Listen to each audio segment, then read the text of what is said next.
Seseorang datang sambil berkata, "Tuan Muda Ning, gayamu besar sekali.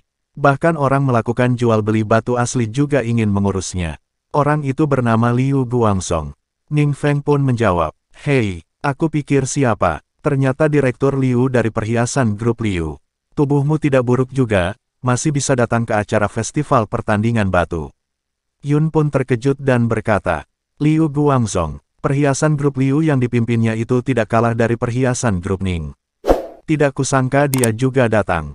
Ye Han pun menjawab, "Kelihatannya tuan besar ini dan Ning Feng tidak mudah untuk dihadapi." Liu Guangzong pun menghampiri Ye Han sambil berkata, "Nak, aku akan membeli batu giokmu ini. Kamu berikan saja harganya." Ning Feng pun kesal dan berkata di dalam hati, "Sialan, perhiasan grup Liu ini tidak kalah dari grup Ning milikku. Hari ini anggap saja nasib bocah ini baik." Ye Han juga berkata di dalam hati, "Musuh dari musuh adalah teman. Ditambah lagi tuan besar ini berbicara keadilan untukku. Aku tidak bisa meminta harganya terlalu tinggi." Liu Guangzong berkata, "Bagaimana nak, apa kamu sudah selesai memikirkannya?" Ye Han pun menjawab, "Tuan besar Liu, kalau kamu benar-benar menyukainya, batu giok asli ini, aku jual dengan harga 400 miliar saja." "Ye Han, batu giok asli ini bisa dijual dengan harga yang lebih tinggi loh," ucap Yun. Ye Han pun menjawab, "Tidak apa-apa, lagi pula uang yang didapat hari ini sudah cukup banyak." Liu Guangzong pun berkata sambil tertawa, "Hahaha, baik, kalau begitu, aku akan menerimanya." Seketika itu Ning Feng menyela pembicaraan. "Tunggu, aku juga menginginkan batu giok asli ini." Ye Han dan Yun pun terkejut. "Apa?" Beberapa pengunjung di sana pun berkata, "Apa-apaan ini? Tadi masih tidak membiarkan orang lain membelinya, sekarang dia sendiri ingin beli. Orang ini benar-benar gila." Ning Feng pun berkata di dalam hati, "Apa yang kalian pahami? Saat ini perhiasan grup Liu sangat kekurangan batu giok asli. Aku tidak bisa membiarkan mereka mendapatkan sebuah batu giok kualitas terbaik sebesar ini." Liu Guangzong pun berkata, "Ning Feng, kamu sudah keterlaluan. Apa kamu benar-benar menganggap aku tidak bisa emosi?" Ning Feng pun menjawab, "Perhiasan grup Ning juga kekurangan batu giok asli dengan jenis es seperti ini. Apa masih tidak mengizinkan aku memberikan penawaran? Aku bayar dengan harga 500 miliar. Aku akan membeli batu giok asli ini. Kamu mendapat untung 100 miliar lagi, bagaimana?" Sambil menunjuk ke arah Ye Han dengan acuhnya berkata, "Oh, tidak aku jual kepadamu." Ning Feng pun terkejut dan menjawab, "Apa, kenapa, aku sudah menambah 100 miliar. Apa kamu tidak tahu nilainya?" Ye Han pun berkata, "Aku lebih memilih menjalin pertemanan dengan orang lain, daripada berbisnis dengan anjing." Terlihat Liu Guangzong, Tang Haibin dan Yun di sana tertawa gembira sambil berkata, "Hahaha, bocah, kamu mengatakannya dengan baik. Hahaha, mulut Han busuk sekali." "Ye Han, metaforamu sudah terlihat jelas." Ning Feng pun kesal karena dipermalukan di depan umum oleh Ye Han. Ia pun berkata, "Ye Han, kamu sialan." Ye Han dengan santainya menjawab, "Kenapa, aku tidak punya tulang untuk kamu gigit?" Ning Feng pun terkejut sampai muntah darah. Ia pun tergeletak di lantai sambil menyemburkan darah. Sekretaris Li pun panik, Tuan muda, ada apa denganmu?" Setelah itu Ning Feng pun diangkut dengan tandu darurat. Sekretaris Li pun berkata, "Tuan muda, jangan terjadi sesuatu padamu. Kamu sudah bilang ingin membawaku ke Turki yang romantis, lalu ke Tokyo dan Paris." Ye Han, Yun dan Tang Haibin pun terkejut dan berkata, "Dua pria besar ini, menjijikkan sekali. Ternyata dia punya kegemaran seperti ini. Ho, di mana toilet?" Setelah itu Liu Guangzong memberikan sebuah cek uang ke Ye Han sambil berkata, "Ini adalah cek 400 miliar. Nak Ye, simpan dengan baik. Giok jenis es ini sudah sangat membantuku." Ye Han pun menerimanya dan menjawab, "Tuan besar sungkan sekali. Hanya saling membantu saja, aku sejak awal sudah tidak menyukai Ning Feng bocah sialan itu." Liu Guangzong pun berkata, "Ini adalah kartu namaku, Nak Ye. Kalau memiliki niat untuk berkembang di grup Liu milikku, aku akan menyambutmu kapan saja." Sambil mengulurkan kartu namanya, terlihat Ye Han pun terdiam. Seketika itu Yun menghalang Liu Guangzong sambil berkata, "Ye Han tidak akan pergi kemanapun." Liu Guangzong dan Ye Han pun terkejut. Ternyata begitu, Tuan Besar Zhou sudah melahirkan seorang cucu yang baik. Ucap Liu Guangzhong. Terlihat Ye Han hanya tersenyum saja. Liu Guangzhong pun berbalik dan akan pergi sambil berkata, hanya mengandalkan kemampuan mata Nak Ye, jika diberikan sedikit waktu lagi, pasti akan menjadi master satu generasi. Seketika itu seseorang datang dan berkata, Master, apa dia juga pantas? Terlihat Tang Haibin kesal mendengar perkataan itu dan menjawab, bajingan mana yang berani mengatai saudaraku? Terlihat seorang pemuda dan orang tua datang. Mereka bernama Guo Yunxiao dan Master Huang. Ye Han pun menghampiri mereka dan bertanya, siapa kamu? Aku tidak pernah menyinggungmu. Master Huang pun menjawab, kamu tidak menyinggungku, tapi sudah mencelakai adik seperguruanku. Master Huang dengan sangat menyedihkan. Ye Han mencoba mengingat siapa Master Huang itu. Yun pun teringat dan berkata, apa orang yang belajar menggonggong itu? Master Huang pun marah dan berkata, diam, kalian membuat adik seperguruanku ditertawakan selama beberapa bulan, karena emosi dia jatuh sakit dan terbaring di kasur. Yun pun menjawab, dia layak mendapatkannya, dia tidak memiliki niat baik dan ingin menjebak kami. Apa masih tidak mengizinkan kami membalasnya? Master Huang pun berkata, Ye Han, apa kamu berani bertaruh denganku? Jika kamu menang, aku juga akan belajar menggonggong di hadapan publik dan mundur dari industri ini. Sambil menunjuk ke arah Ye Han. Bagaimana kalau Han kalah? Ucap Tang Haibin. Master Huang pun terkejut dan berkata, jika dia kalah, patahkan urat tangan dan kakinya sendiri. Menjadi orang cacat sama seperti adik seperguruanku. Yun pun menjawab, ini tidak adil. Ye Han, ayo kita pergi. Orang bodoh baru akan bertanding dengannya. Seketika itu pengawal Master Huang menghalangi Yun dan Ye Han. Guo Yunxiao pun berkata, apa aku sudah menyuruh kalian pergi? Tang Haibin pun kesal dan berkata, apa yang kamu inginkan? Ingin berkelahi? Aku tidak takut dengan kalian. Liu Guangzhong pun angkat bicara. Guo Yunxiao, ini adalah Dian Nan, bukan Xiang Jiang. Kamu harus memperhatikan akibat saat bertindak. Guo Yunxiao pun menjawab, akibat apa? Aku pikir semua orang yang ada di festival pertandingan batu ini seharusnya akan dengan bahagia memberikanku sedikit wajah, untuk tidak mengganggu pertandingan judi mereka berdua. Ia juga berkata di dalam hati, kalau bukan Master Huang berjanji akan bekerja secara gratis untuk keluarga Guo selama 1 tahun, aku malah mengurus masalah seperti ini. Ye Han pun berkata, bukankah hanya pertandingan judi? Aku menerimanya. Yun pun mencoba membujuk Ye Han. Han, kamu jangan menyetujuinya, ini jelas sedang sengaja menjebakmu. Tang Haibin juga ikut berkata, Han, taruhan ini tidak adil, kita jangan terima.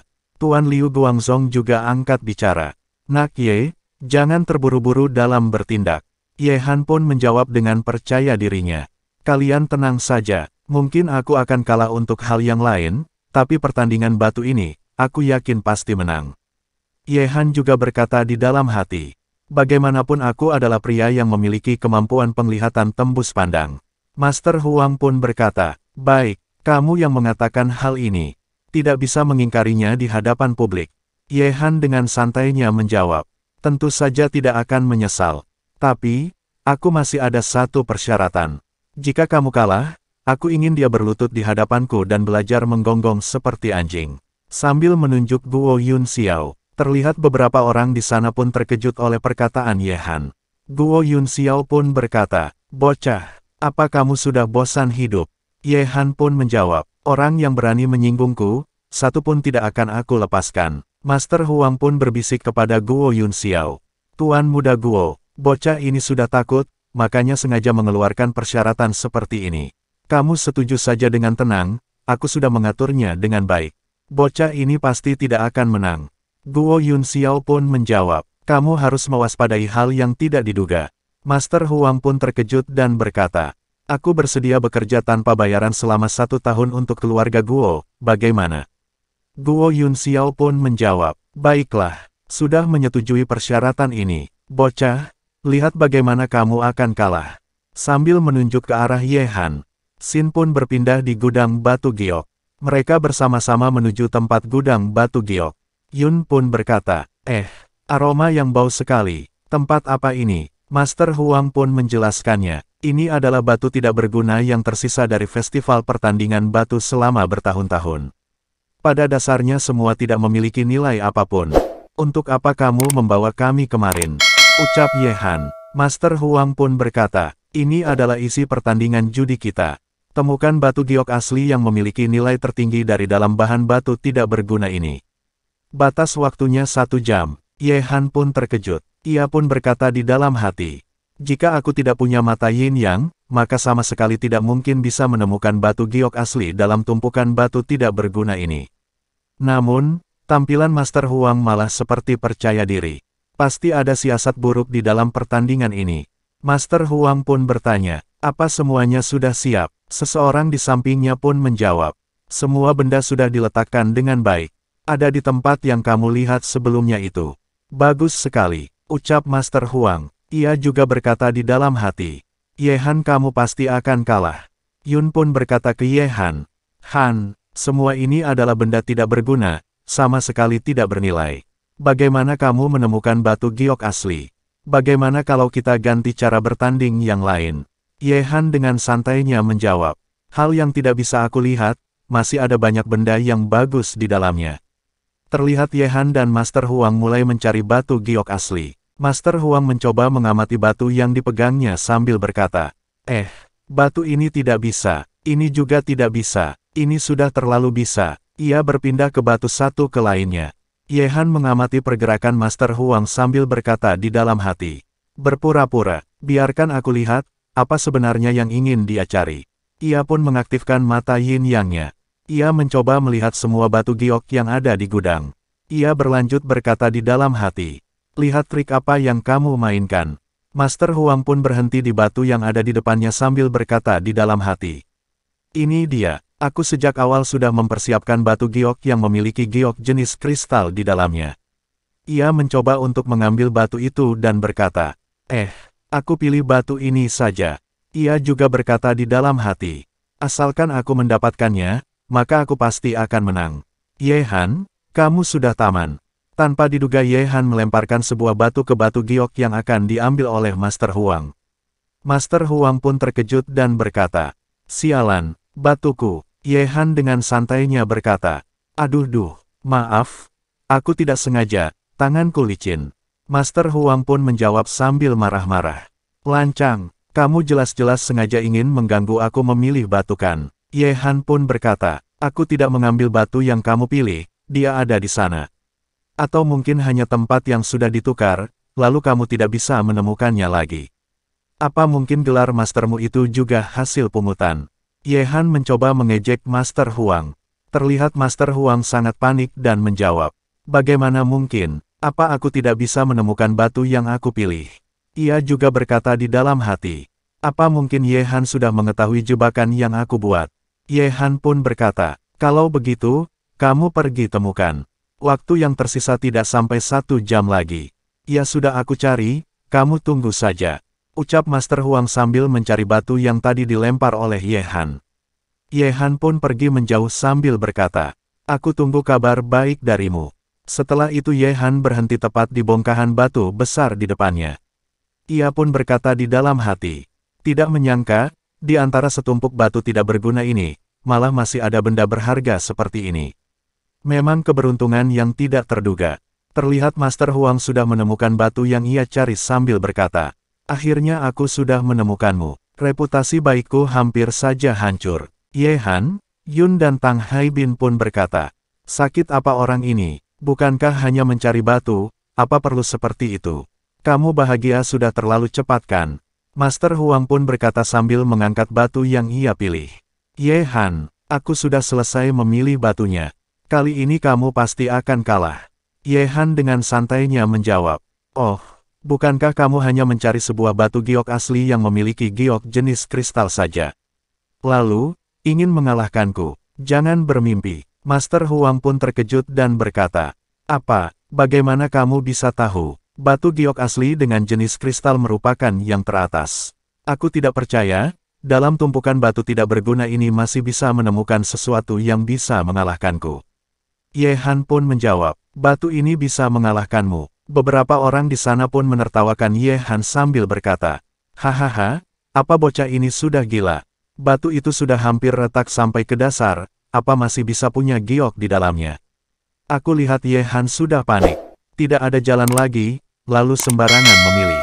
Yun dan Tang Haibin pun bertanya ke Ye Han. Han, apakah benar ada batu giok asli di dalamnya? Han, jangan terburu-buru. Bagaimana kalau ganti batu yang lain saja? Terlihat Master Huang menertawakan Ye Han sambil berkata, Ye Han, aku lihat kamu langsung mengakui kekalahan saja. Mungkin aku masih bisa memberimu belas kasihan. Ye Han dengan santainya menjawab, orang yang harus mengaku kalah itu adalah kamu. Ia mencoba menghancurkan batu giok yang ada di depannya. Ia pun berhasil mengeluarkan batu giok jenis alami. Beberapa orang di sana pun terkejut dan berkata, astaga, ternyata giok alami, sangat langka. Tidak perlu bertanding lagi, Ye Han sudah pasti menang. Giok alami katak dengan muntiara seperti ini, setidaknya bisa triliunan. Master Huang pun terkejut setengah mati sambil berkata, lelucon apa ini? Ye Han bocah ini malah bisa mendapatkan batu giok alami dalam tumpukan batu tidak berguna. Terlihat Yun dan Tang Haibin sangat senang Ye Han mendapatkan batu giok alami dan berkata, hebat sekali, Ye Han, kita sudah menang. Han luar biasa, mulai sekarang kamu adalah idolaku. Ye Han melemparkan batu giok alaminya ke Tang Haibin. Ia pun menghampiri Master Huang sambil berkata, menang dan kalah sudah ditentukan. Kamu harus menepati janjimu yang sebelumnya itu kan. Terlihat Master Huang tidak percaya akan pencapaian Ye Han dan menuduhnya. Aku tidak percaya, kamu pasti berbuat curang. Tempat ini adalah tumpukan batu tidak berguna, bagaimana mungkin kamu bisa mendapatkan batu giok alami? Ye Han dengan santainya berkata, apa curang? Hehehehe, aku lihat orang yang berbuat curang itu kamu kan? Sambil menggenggam tangan Master Huang. Apa yang sembarangan kamu katakan? Aku tidak mengerti, ucap Master Huang. Ye Han pun berkata, semuanya lihatlah dengan baik, sambil menarik tangan Master Huang agar batu giok aslinya jatuh ke lantai. Aduh, gawat, ucap Master Huang. Batu giok itu pun jatuh ke lantai sampai terbelah menjadi dua. Ye Han pun berkata, isi batu ini jelas ditempelkan kembali. Di atasnya masih ada perekat. Giok yang ada di dalam juga dimasukkan setelah dibuka. Terlihat beberapa orang di sana pun kesal dan berkata, sialan, Master Huang ini sudah berbuat curang. Apa dia sedang mempermainkan semua orang? Ayo kita hajar saja dia. Apa yang ingin kalian lakukan? Ucap Master Huang. Segerombolan orang di belakangnya pun berkata, tentu saja menghajarmu. Semuanya pukul bersama-sama, hancurkan penipu tua ini. Biarkan sisa hidupnya berbaring di atas kasur saja. Master Huang pun terkejut. Tanpa basa-basi mereka pun menghajar habis-habisan Master Huang. Tolong jangan pukul aku lagi. Aku salah, ampunilah aku. Ucap Master Huang. Guo Yunxiao pun terdiam dan berkata di dalam hati. Orang bodoh ini, sudah berbuat curang masih tidak bisa mengalahkan bocah itu. Lebih baik aku pergi dulu saja. Seketika itu Ye Han, Yun dan Tang Haibin menghadang Guo Yunxiao sambil berkata, kamu ingin pergi kemana? Master Huang sudah kalah dalam pertandingan judi. Kamu juga harus belajar menggonggong. Master Huang sudah dibuat cacat, selanjutnya adalah giliranmu. Terlihat Guo Yunxiao pun ketakutan sampai gemetaran, ia pun berkata, apa yang ingin kalian lakukan? Aku adalah penerus dari grup Xiangjiang. Bahkan penyelenggaraan batu ini juga harus menghargaiku. Tanpa basa-basi Ye Han dan Tang Haibin menghajar Guo Yunxiao sampai ia menepati janjinya untuk menggonggong. Pada akhirnya Guo Yunxiao pun menggonggong seperti anjing setelah ia dihajar.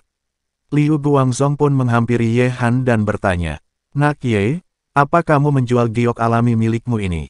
Ye Han pun menjawab, Paman Liu, kamu sudah datang. Liu Guangzong pun berkata, aku perhiasan grup Liu, bersedia mengeluarkan bayaran 60 triliun. Ye Han pun terkejut setengah mati. Apa, 60 triliun?